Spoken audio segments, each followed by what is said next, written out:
Assalamualaikum warahmatullahi wabarakatuh. Ketemu lagi bersama saya, guru yang paling ganteng sedunia. Saya Muhammad Junaidi Lubis, biasa dipanggil Pak DJ, guru seni budaya, akan memulai pelajaran kali ini. Gimana? Sehat semuanya ya tentunya ya. Harus tetap semangat walau kita belajar dari rumah, tetap tidak mengurangi rasa semangat kita untuk belajar. Nah, yang pertama kita akan memulai adalah menggambar flora, fauna, dan alam benda. Nah, sebelum kalian memulai menggambar flora dan fauna, ini adalah peta kompetensi pembelajaran. Saya akan menjelaskan pengertian menggambar, lalu nanti ada objek, ada komposisi, dan ada teknik. Oke? Nah, setelah itu diharapkan nantinya kalian bisa mengidentifikasi kekayaan dan keunikan flora dan fauna dan alam benda Indonesia. Wah, luar biasa. Mendeskripsikan keunikan flora, fauna, dan alam benda Indonesia, lalu mengekspresikan diri melalui gambar flora dan fauna dan alam benda, serta mengkomunikasikan hasil gambar flora, fauna, dan alam benda di Indonesia secara lisan. Oke, itu dia tujuan kita mempelajari pelajaran kali ini. Siap semuanya?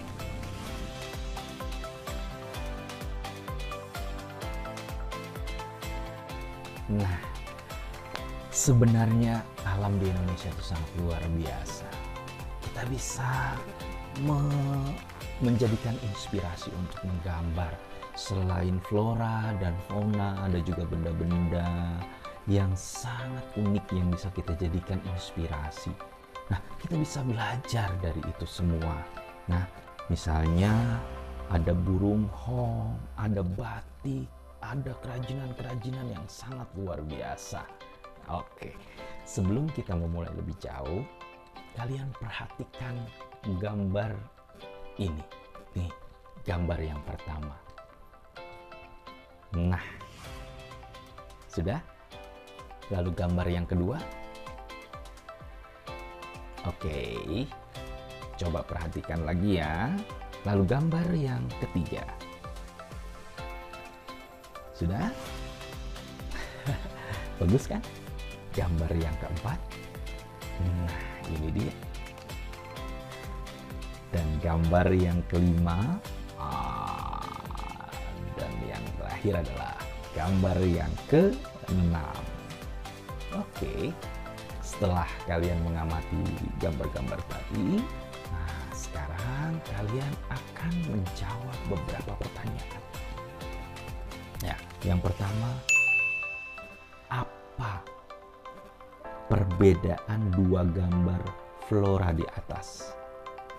Lalu yang kedua, apa perbedaan gambar dua gambar fauna di atas?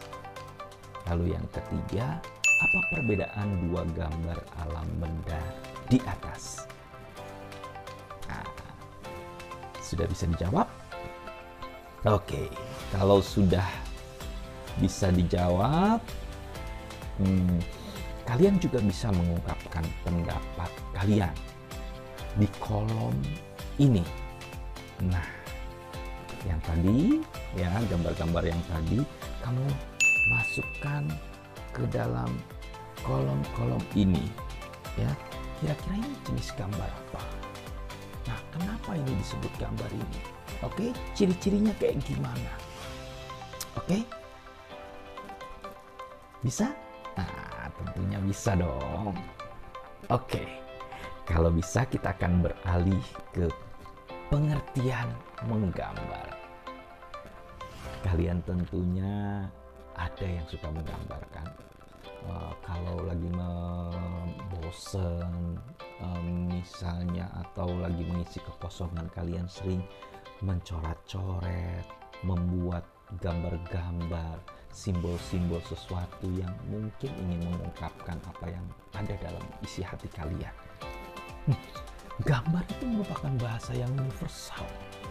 Ya, itu dikenal jauh sebelum manusia mengenal tulisan.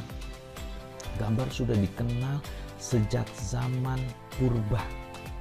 Nah, zaman purba itu kita lihat lukisan di gua-gua, ya, gambar di gua-gua yang dulu tempat tinggal manusia-manusia purba.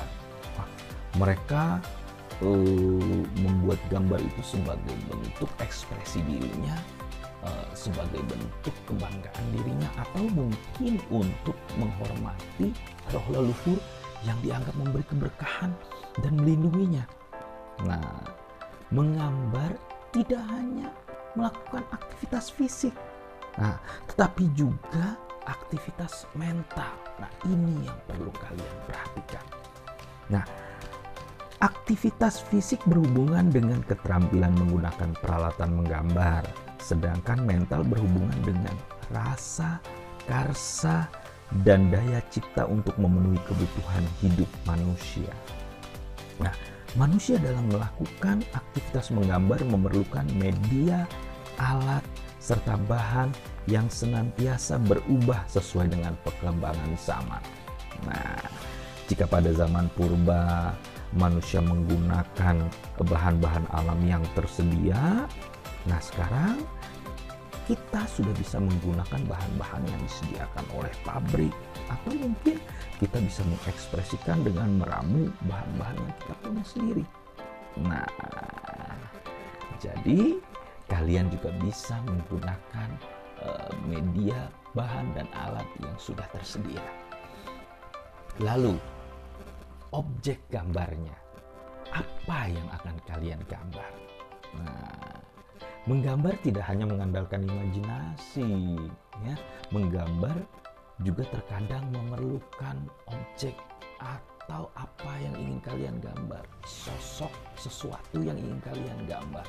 Nah, alam semesta merupakan objek yang tidak pernah habis untuk digambar, ya. Kekayaan flora, tumbuh-tumbuhannya, ada bunga, ada pohon kaktus, pohon kelapa, banyak sekali floranya, ya. Faunanya, ada burung, ada kadal, ada ular, ada ikan, ada singa, banyak sekali. Dan alam benda, ya, merupakan sumber inspirasi untuk mengeksplorasi gambar kalian, ya. Itulah objek gambar. Dan yang terakhir adalah komposisi. Nah, komposisi ini dibedakan menjadi dua jenis, yaitu komposisi simetris dan komposisi asimetris. Nah, komposisi simetris yaitu di mana bagian kanan dengan bagian kiri itu sama, ya. Nah, sedangkan asimetris, bagian kanan dan bagian kiri tidak sama, tapi tetap ada keseimbangannya. Nah, penguasaan komposisi penting sebelum kalian beraktivitas menggambar. Nah, penguasaan ini akan membimbing dan mengarahkan susunan objek menggambar. Nah, beberapa contoh komposisi dalam menggambar dapat dilihat di gambar ini. Ini dia. Oke. Nah, lalu yang selanjutnya adalah teknik menggambar. Proses menggambar sebenarnya dapat kamu lupakan dengan cara yang sangat sederhana dan mudah dilakukan. Biasanya sebelum menggambar, ya, membuat sketsa terlebih dahulu, ya, lalu agar memiliki sketsa itu agar memiliki komposisi, proporsi, dan keseimbangan. Nah, yang perlu kalian ketahui beberapa tahapan yang harus dilakukan pada saat menggambar sebagai berikut, ya. Yang pertama, mengetahui bentuk dasar dari objek yang akan kalian gambar. Lalu yang kedua, mengetahui bagian-bagian dari objek gambar. Dan yang ketiga, menyusun dan menyambung bagian per bagian menjadi gambar yang utuh. Yang keempat, memberi dimensi gelap terang, baik hitam putih atau berwarna. Dan yang terakhir, memberi kesan untuk latar belakang. Oke? Nah, bisa kalian lakukan? Nah, untuk yang pertama, Bapak ingin kalian menggambar flora dulu. Nah, gambar flora di atas kertas, ya, kalian gambar. Nah, kalau kalian kurang jelas, kalian bisa lihat buku paket atau LKS-nya. Nah, nanti hasil gambarnya bisa kalian warnai, lalu kalian foto dan kirimkan di tugas terstruktur. Nah, itulah pertemuan kita kali ini. Nah, besok ada hal yang menarik lagi yang akan kita bahas selanjutnya. Tetap semangat belajarnya walaupun kalian hanya belajar dari rumah, ya. Tetap cuci tangan, lalu menggunakan masker kalau keluar rumah, dan jaga jarak. Jangan lupa like, comment, dan subscribe channel saya karena ini untuk mengembangkan channel saya. Terima kasih. Assalamualaikum warahmatullahi wabarakatuh dan